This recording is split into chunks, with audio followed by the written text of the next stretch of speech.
ma nan milliards xaw ma si 700 et quelques justement astafirullah 700 et quelques milliards mais plan décennal bi mais tey mais bu wisee nga tiit man Grand Yoff bi ma dëkk mais tey inondé comme c'est pas possible. am na ku ma dee ni ma est-ce que Khalifa Sall amul tuuti responsabilité ci li xew ci inondation yi. comment. dafa koo wax noonu rek. ah déedéet waroon na la wax lu tax. Khalifa Sall nañ ko ci génnee. Khalifa Sall vraiment il a bon dos. il a été maire de Dakar mais il a été maire de Dakar. Un maire de Dakar qu'est-ce qu'il peut faire sur les inondations ñii est-ce que xam nañ lan mooy liggéey yu mairie ak état. Le problème de ces les problèmes d'inondation là. C'est un problème étatique. Si aujourd'hui cet état. mairie ban pàcc lañ am ci wàllum assainissement. curage bi. te curage boobu attends te curage boobu noonu. du sax ñoom forcément ONAS la c'est-à-dire que eux ils viennent en appoint ak ONAS. ok donc une fois de plus amul fenn foo xamante ne am nañ fa responsabilité exclusive amul. La municipalité nous avons des responsabilités limitées par rapport à la décentralisation où les gens nous disent que dañu confier maintenant yenn responsabilités yi on est très limité même tey jii sécurité bi nii ñun bind nañu pour sécuriser la commune de Grand Yoff pour créer des brigades de sécurité et puis ñu demee sous-préfet de ko dindi nañu am leen droit boobu noonu alors que nous on se voulait se battre maintenant contre l'insécurité ça vous expliquer que les responsabilités des mairies dañ ko limité. parce que des comités de quartier amoon nañu ko fi amoon ñoo xam ne ni guddi gi dañuy veiller dans certains quartiers pour voir un peu pour lutter contre l'insécurité. waaw mais xam nga l'insécurité boobu noonu ak lu mairie lu muy mënti def. da ngay délibérer boo délibérer par après da ngay dem ci sous-préfet moom mooy approuver. c'est-à-dire que si tu n'as pas l'approbation du préfet ou du sous-préfet tu n'as pas le droit de faire quoi que ce soit. Donc nous notre devoir aujourd'hui c'est de délibérer par rapport à une situation et le mettre maintenant à l'appréciation du sous-préfet et c'est le sous-préfet moom moo ko dindi teg ko fële nañu du seen wareef sécurité bi mbiru état la c'est responsabilité régalienne. Alors pour dellusiwaat maintenant ci affaire inondation bi. Inondation bi dafay gën a dugalaat maintenant le régime sortant d'où l'importance aujourd'hui bu ñuy lëñbëj wala ñuy def maintenant nu mu tëddee ay audit je pense que foofu dañ ko war a njëkkee pour régler ce problème là parce que li ñu fa dugal ci alal et bu ñu fàtte ne problème inondation yi depuis jamonoy Abdoulaye Wade la avec le plan Jaxaay et cetera et régime bu fi ñëw da nga ciy def ay milliards yu dul jeex mais milliards yoo xamante ne j'ai l'impression que dañ koy suul ci suuf si parce que du feeñ fenn saay bu tawee tu as l'impression que catastrophique day gën a yokku tey ce qui s'est passé ay Kaolack man bi ma ko gisee dama tiit dama ne nit nan la mën a dëkkee ci dëkkuwaay yi maintenant li nga xam te ne moom la ñu wax léegi ay plus de 700 et quelques milliards il faut que les gens nous disent fan lañ ko dugal parce que 700 et quelques milliards et que fi nga xamante ne moo doon taa muy Kër Massar Ouest Foire Grand Yoff Kaolack mais c'est un peu partout et sur toute l'étendue du territoire national il faut que les gens nous disent réellement 700 et quelques milliards yooyu ñuy joxoon noonu moom lañ ko ci dugal mais gars yi wax ñu fan lañ ko dugal nan lañ ko utiliser ak fan lañ ko def pour empêcher maintenant vraiment inondation du connu di propager wu donc moi je pense que loolu mënuñu ci taxal benn yoon ci régime bi nga xam moom la fi nekk di dellu si waat ci li ñu waxoon sànq tant que waa ji deful déclaration de politique générale nit ñi mënuñu xam fan la jëm il faut que nit ñi motiver loolu et que est-ce que tamit ay loi assemblée war na koo téye parce que nag nañ waxante dëgg rek Amadou Ba wax nga ko sànq Amadou Ba taxaw na def DPG c'est un problème de choix c'est un problème de choix Amadou Ba moom il a la majorité à l'Assemblée nationale bi muy dem su ko bëggoon rectifier il suffit tout simplement mu au président groupe parlementaire pour ñooñu def l'édificatif nécessaire rapidement bien fait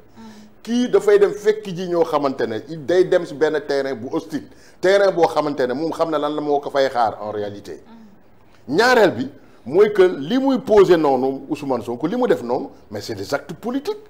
parce que man dama jàpp ne su dee tey jii moom waroon na mën a dem wala sax moom muy traîner les pieds mais ñi nga xamante ne ils ont la majorité ba près du opposé wu ñoom ñoo ko waroon faciliter la tâche pour mu ñëw fekk ci leen parce que en réalité ñoom li ñu soxla pour que moom mu ñëw fekk ci leen mais du lu compliqué il suffit tout simplement ñu introduire maintenant benn de projet pour rectifier maintenant lu mu tëddee le règlement intérieur pour que moom mu ñëw uyu ci leen donc je pense que loolu moom laa lay waxaat volonté politique la moom laa doon waxaat sànq mais dans 6 mois si ce régime nous montre maintenant benn volonté politique buy dal xelu askan wi di nga gis ne opposition du metti loolu ci ñoom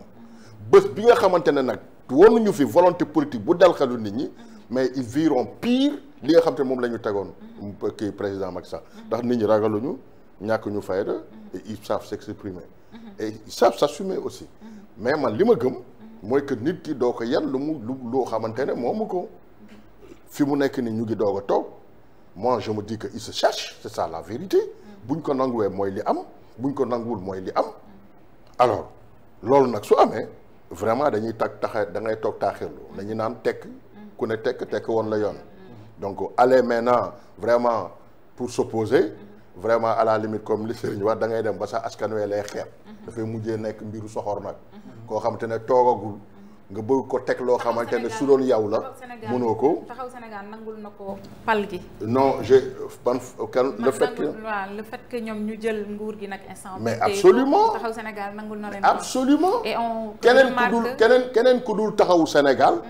da nga koy nangu parce que askan wi moo décidé mais yéen taxawu Sénégal ban position ngeen di jël actuellement vous êtes des opposants est-ce que en tant que opposant xam nga sànq sama biir kàddu wax naa la maa ngi koy dégg ngay wax peut-être affaire opposant mais quel type d'opposant est-ce que c'est l'opposant peut-être qui est prêt demain à s'allier avec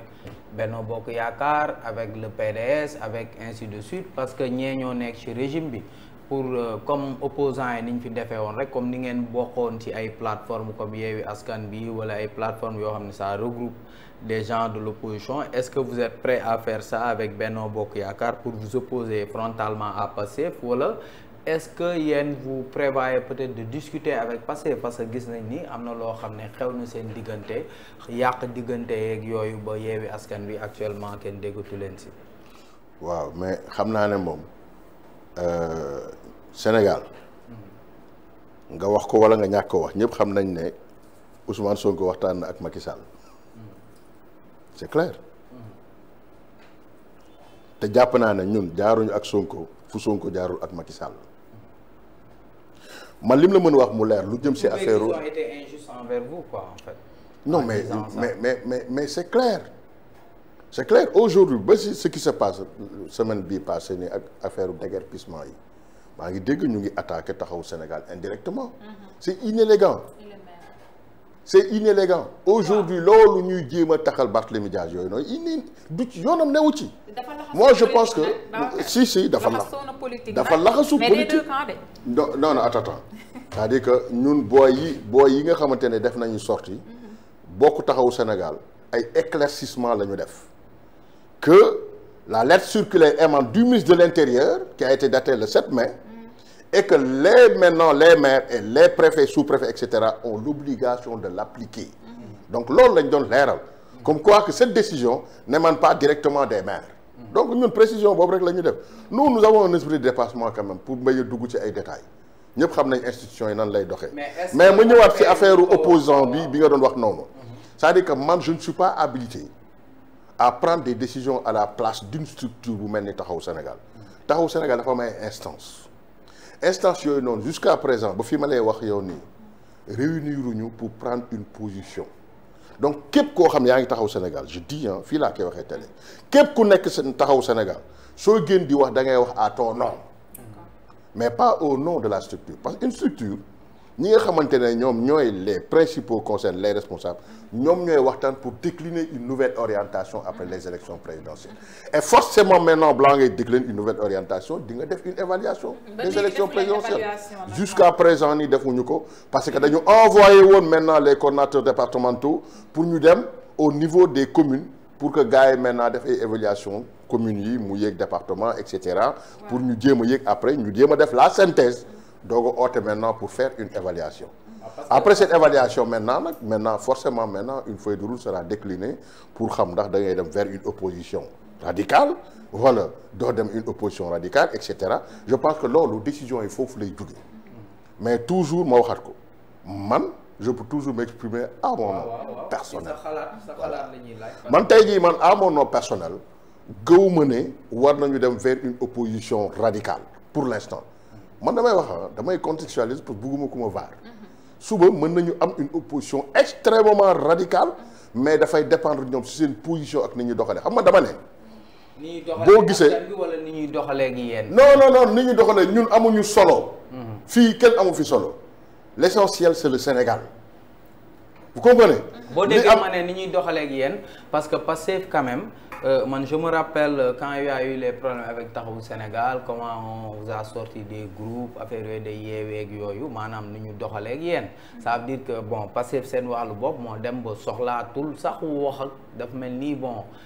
Taxawu Sénégal était devenu indésirable en fait. léegi peut-être est-ce que bu demee ba am ouverture yow en tant que yow sa xalaat laay laaj est-ce que bu demee ba am ouverture ñu changer peut-être d'approche par rapport à Taxawu Sénégal gis ni normalement sont des partenaires peut-être pour le futur est-ce que yow jàpp nga ni Taxawu Sénégal da leen war a wuyu côté boobu. non moi je dis tout aucun inconvénient bés bu nga xamante ne ñoom am nañu ouverture ak les responsables de la plateforme Taxawu Sénégal si la structure juge nécessaire de travailler avec eux moi je dis tout aucun inconvénient man xam kan laa jàpp ne man du ma liggéey ak moom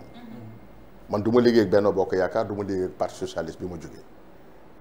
waaw xam nga en politique dañu naan on ne dit jamais jamais. non moi j'ai dit le jour où la plateforme Taxawu Sénégal jël nañu la responsabilité de s'aligner avec le parti socialiste bële na le moi j'arrête mes activités.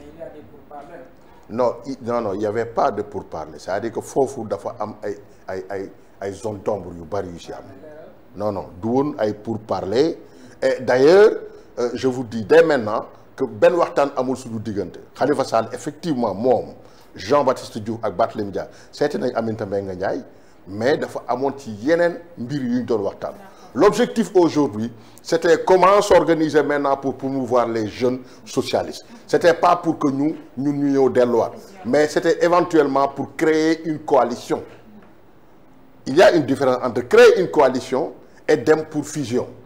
du benn parce que dans la plateforme Taxawu Sénégal l'écrasante majorité des structures yu nekk bi Taxawu Sénégal duñu ay socialistes rien ne les lie avec le parti socialiste. maintenant comment prendre une structure comme ça nga bëgg ko dem jël parti socialiste nga seeyal ko c'est impossible. ce n'est pas possible. beneen kii bi mooy yéen en tant que Taxawu Sénégal parti peut-être kon comme mouvement nag war ngeen ko weesu xanaa. non xam nga loolu moom laa lay waxaat noonu. xam nga loo gis dafa am ay instance dañ ko organiser woon.